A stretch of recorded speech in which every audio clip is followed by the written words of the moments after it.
9 policiais percorreram de carro mais de 400 quilômetros do Rio para São Paulo para buscar o ex-jogador Edmundo. A viagem deu em nada. Uma nova decisão considerou ilegal a prisão do ex-jogador, condenado pela morte de 3 pessoas. Você acompanha essa história aqui na cobertura da Rede Record. Edmundo está livre novamente. A reportagem é de Elaine Cortes. Vamos ver. Da prisão de Edmundo em São Paulo até a chegada dos policiais do Rio de Janeiro foram quase 17 horas de movimentação intensa na delegacia da Zona Oeste da capital paulista. O ex-jogador foi preso no começo da madrugada de ontem. Policiais receberam a denúncia de que Edmundo estava hospedado num flat de luxo, no Jardim Europa, área nobre da Zona Sul de São Paulo. Os policiais chegaram ao flat onde o ex-jogador estava sozinho por volta das 11 da noite. Ele tomou um banho e, aproximadamente a 1h da manhã, Edmundo foi levado para uma sala individual, de 2 metros de largura por 2 de comprimento. Atendeu numa boa, parecia até que estava dormindo. Aí deixamos ele tomar banho, se trocar, efetuar uma ligação para o advogado e trouxemos aqui para o cumprimento. Ele não conseguiu falar imediatamente com o advogado e recebeu a visita de 2 amigos que levaram água e chocolate. Edmundo permaneceu calmo, mas a tensão apareceu quando as viaturas do Rio de Janeiro chegaram. Olha só, eles vão chegando, as sirenes ligadas, a rua parada. São 8 policiais, mais o delegado, que saíram do Rio de Janeiro por volta de meio-dia, enfrentaram 4 horas e meia de estrada. O Edmundo provavelmente seria transferido naquela viatura ali. Eles vieram buscá-lo? Viemos. Vieram, mas não levaram. As algemas tiveram que ser guardadas. Minutos depois, chegou a informação de que Edmundo havia recebido o alvará de soltura. A desembargadora Rosita Maria de Oliveira Neto, da 6ª Câmara Criminal do Tribunal de Justiça do Rio de Janeiro, concedeu o habeas corpus em caráter liminar, o que significa uma decisão provisória que vai ainda ser discutida pelo Pleno do Tribunal numa data a ser definida. O habeas corpus foi fundamentado porque ainda cabem recursos na defesa e não pela prescrição do crime. Na decisão, a desembargadora considerou a prisão ilegal. Arbitrária seria a palavra? Prisão da sobreação. Peraí, pessoal. Quer falar nada? É um entendimento, no meu ponto de vista, equivocado. Quando os recursos se esgotam, não há mais recurso possível dentro de um processo, nós damos uma certidão de trânsito em julgado. Significa o quê? Não há mais recursos cabíveis dentro desse processo. Então, o entendimento da desembargadora é que, por haver ainda um recurso pendente de julgamento, a pena aplicada ao Edmundo não poderia ser executada neste momento. Edmundo Alves de Souza Neto ainda conta com outra alegação da defesa, a de que o crime está prescrito e a punição deveria ser extinta. Os advogados de Edmundo entendem que o prazo de prescrição é de 8 anos a partir da data da condenação em março de 1999 e não de 12 anos, como interpretou o juízo da Vara de Execuções Penais do Tribunal de Justiça do Rio de Janeiro. Existe uma tabela dentro do Código Penal que prevê em quantos anos um crime prescreve. A diferença de entendimento do juiz de primeira instância é que este prazo para a prescrição da pena, ele pode sofrer no decorrer do tempo uma série de interrupções. Esses marcos de interrupção, segundo o advogado criminalista, também estão previstos no Código Penal. É quando recomeça a contagem do prazo para a prescrição da pena. O juiz de primeira instância, pelo que eu citei notícia, ele contou um prazo inexistente, um marco de interrupção inexistente. Por isso que no entendimento dele, a pena não estaria prescrita ainda. E no entendimento da defesa, está prescrita. O ex-jogador foi condenado em 1999 a 4 anos e 6 meses de prisão em regime semiaberto por homicídio culposo e lesão corporal culposa, após o juiz rejeitar a alegação da defesa de prescrição do processo pelo acidente de carro ocorrido em dezembro de 1995, na Lagoa, zona sul do Rio, quando 3 jovens morreram e outros 3 ficaram feridos. Edmundo havia acabado de sair de uma boate com 3 mulheres e um homem. Joana, que estava entre os 3, morreu no hospital. O carro em que Edmundo bateu era dirigido por Carlos Frederico Brites Pontes, que morreu no local do acidente. Ele estava acompanhado da namorada Alessandra, que também morreu no hospital, e de uma amiga que ficou ferida. um laudo concluiu que o ex-jogador estava em alta velocidade e que isso foi determinante para a batida. Na defesa, Edmundo alegou que foi fechado pelo veículo. A defesa apresentou todos os recursos que poderia. O advogado criminalista acredita que, mesmo sem que o último recurso tenha sido julgado, ou ainda que cassem a liminar que concedeu o habeas corpus, não terá efeito prático, porque a pena não pode mais ser aplicada. A prisão de Edmundo pode inclusive se voltar contra o Estado, num possível pedido de indenização. As duas viaturas retornaram ao Rio de Janeiro e Edmundo foi liberado para o exame de corpo de delito no Instituto Médico Legal. Vocês estão me machucando, só isso. Edmundo está de novo em liberdade. Apesar de ter sido condenado, num primeiro momento, o Estado perdeu o direito de executar essa pena porque a justiça é lenta. Basicamente é isso.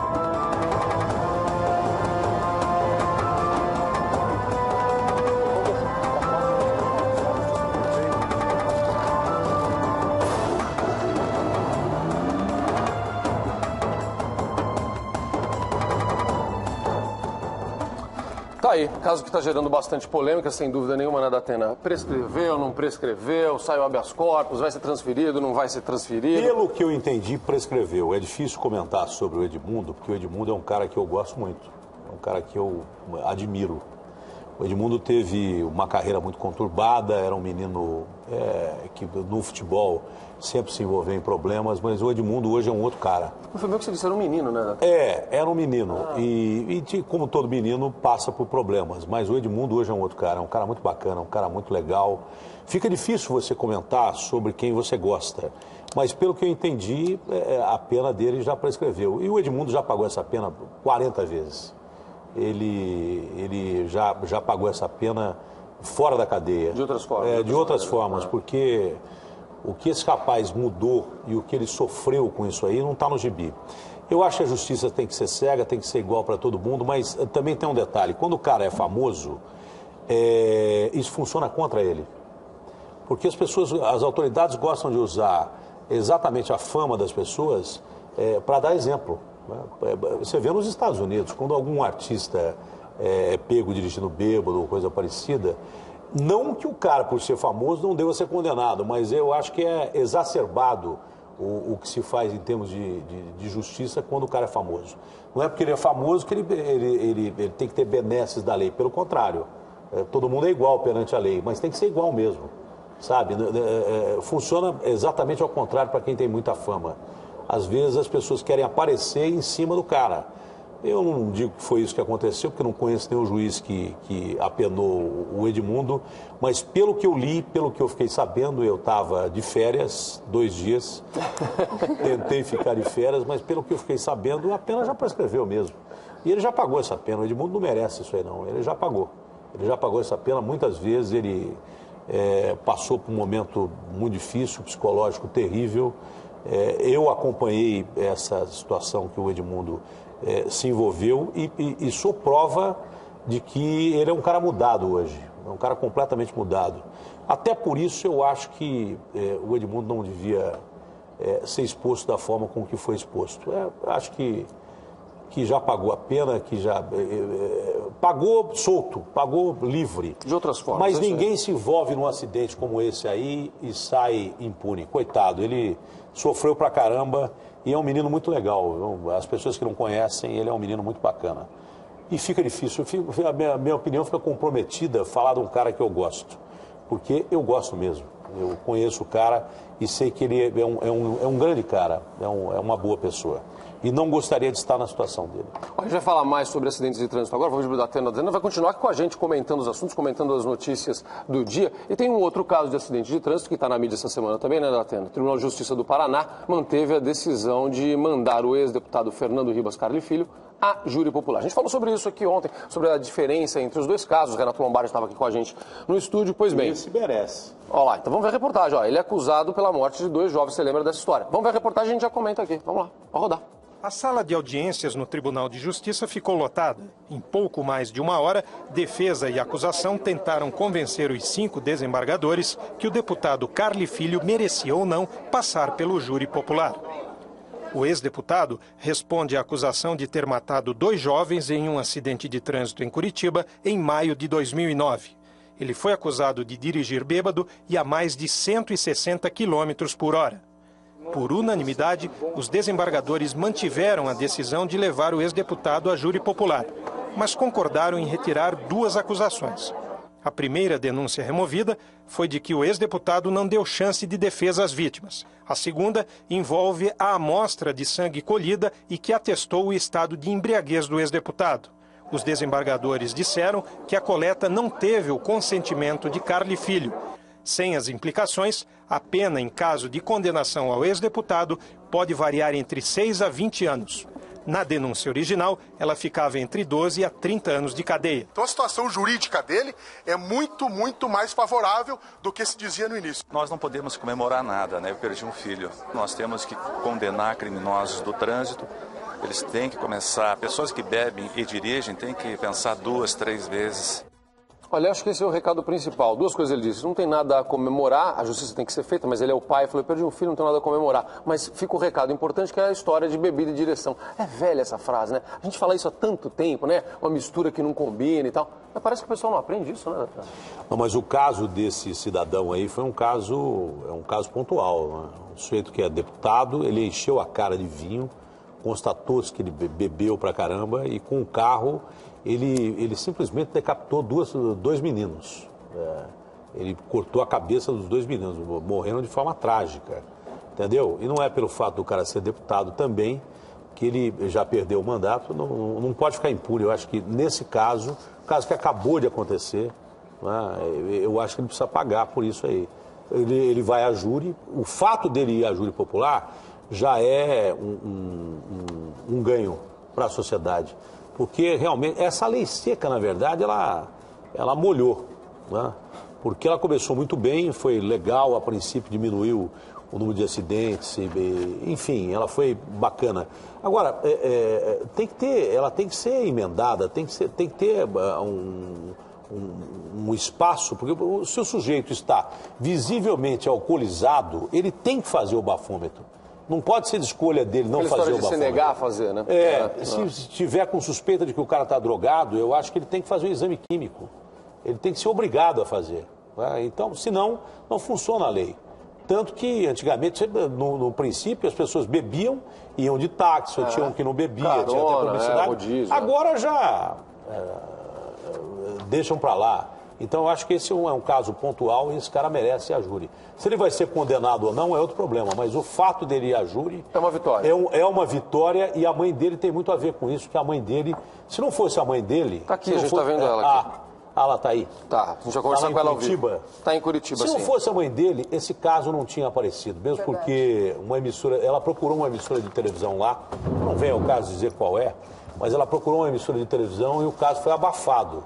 Quando ela nos procurou no Brasil Urgente, nós entrevistamos ao vivo e ela fala com uma clareza, primeiro que ela fala com o coração de quem perdeu um filho.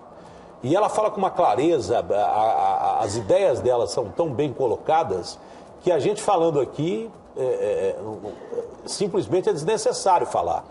Com essa mãe falando o que ela falou, eu fiquei abismado, eu fiquei chocado. Eu fui às lágrimas quando eu a entrevistei pela primeira vez. Eu lembro disso. E ela veio aqui no estúdio também, a Cristina Yared, que está ao vivo conversando lá no estúdio com a gente na RIC TV. Cristina, a gente acabou de ouvir, obrigado por participar do Hoje em Dia ao vivo. A gente acabou de ouvir uma manifestação, uma entrevista, agora na reportagem, você acompanhou também, que é a seguinte frase: eu não tenho nada a comemorar, eu perdi um filho. Mas há uma comemoração do início de uma justiça sendo feita. Eu acho que isso merece ser elogiado, né, Cristina? Bom dia, obrigado pela presença. Bom dia, queridos. Realmente é uma vitória que não tem vencedores, né? Na realidade, é uma etapa vencedora. É muito difícil quando a gente perde um filho, você se posicionar, porque normalmente as pessoas ficam muito abatidas e elas não querem nem mais viver.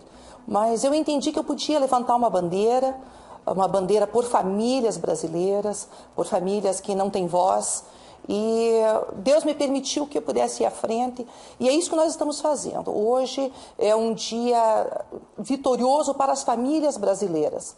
Eu acredito que quando a justiça começa a olhar com esse olhar mais atento a esses crimes de trânsito, toda a sociedade sai ganhando. Porque beber e dirigir é algo que você pode evitar. Não é fatalidade morrer no trânsito quando está por trás a bebida, está por trás racha, está por trás drogas, você não ter o direito de dirigir. Então eu vejo que a justiça está dando grandes passos acelerados para a mudança de todas essas leis que ainda são brandas para assassinos de trânsito. Porque a falta de punição traz exatamente isso, né? Ela abriga o crime, ela abriga esses assassinos. E eu, como mãe que perdi, eu posso dizer para você com todas as letras que a dor maior de uma família é ver os assassinos de trânsito voltarem a dirigir. Que é você sabendo que você perdeu o seu filho no trânsito e o assassino volta a dirigir como se nada tivesse acontecido. Cristiane Yared, mãe do Rafael Yared. Cristiane, como o Datena já elogiou aqui, suas palavras são mais do que suficientes para a gente entender a importância dessa primeira decisão da Justiça. Cristiane, obrigado por conversar com a gente. Muito obrigado. A gente vai continuar acompanhando esse caso. Você sabe que você tem espaço aberto aqui na programação da Rede Record e aqui no Hoje em Dia. Obrigado. Bom dia para vocês aí em Curitiba. Edu, queria falar alguma coisa? Quando ela esteve aqui no programa, eu lembro que eu conversei com ela, eu perguntei para ela onde ela encontrava forças para lutar por aquilo, né? Porque é muito chocante. E ela falou, Edu, eu encontro forças para que outras mães não passem o que eu passei. Então, quando acontece um caso como esse, a decisão é importante por conta disso também, né? É isso aí, isso é muito importante. Olha, o Datena falou agora há pouco aqui, conversava com a gente. Agora a dor não passa. Não. Ah, não. A dor não passa. Não. E o que tem acontecido nesse país com muita frequência é você ver, na realidade, pais enterrando filhos. Ou por violência no trânsito, ou por violência natural que nós temos no nosso dia a dia. Infelizmente, isso é regra. O que não seria natural, é evidente que a gente prefere que os nossos filhos acompanhem os nossos caixões, né? Mas não acontece isso no Brasil, infelizmente, pela violência que tem no trânsito ou fora do trânsito, no dia a dia. Você sai de casa como candidato a vítima e volta como sobrevivente, tem que orar, rezar por isso. Olha, obrigado, meu Deus, que eu estou em casa de novo. Mas tem muita criança, muito jovem morrendo. O Brasil está jogando na lata do lixo a sua juventude pela violência no trânsito ou fora dele. Infelizmente, nós estamos enterrando muito jovem. Isso aí tem que mudar. Tem sim, sem dúvida nenhuma.